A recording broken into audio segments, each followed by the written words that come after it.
I want to say to you, Assalamu alaikum and Ramadan Mubarak to you all. And I'm delighted to be here together with my friend, the Minister of Foreign Affairs for Canada, Chrystia Freeland. She's also my very hard-working Member of Parliament where I live. And I want to extend congratulations to all of those who are here who happen to be of the Islamic faith on Ramadan. I was at a wonderful iftar dinner last night and had a chance to celebrate there as well with members of the Muslim community, which is doing so much for so many in our city. You know, Ramadan is, of course, a time of spiritual reflection, of sacrifice, of improvement and devotion and worship, but it's also a time when a lot of people don't know this in our own city because they don't know half enough about the Islamic faith, that it's a time for generosity and compassion and caring. And I've seen this firsthand. Talk about a true Toronto story. I went to the Muslim Welfare Centre. If you haven't been to do some volunteer service, you should go. It's in North Scarborough.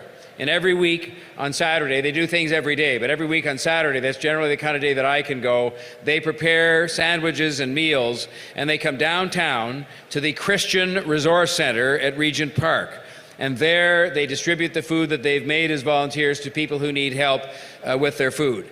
And there are people who are given that food regardless of their faith. There are people who happen to live in Regent Park and perhaps be down on their luck at a point in time.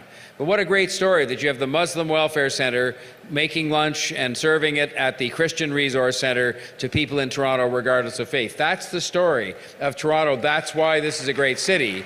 But it's also why our Muslim community is a great community, because it is showing every day in different projects like this that it cares very much about the fellow citizens of the people in the community. So I want to say thank you to that community for all that it contributes. I want to say that I'm able to have the good fortune to be at a lot of mosques, to be at many iftar dinners, to be at the Muslim Welfare Centre, and I go around the city doing what we all should be doing, which is telling that story to people, because to be candid about this, there are misrepresentations of this faith that dominate sometimes the media in Toronto and elsewhere around the world.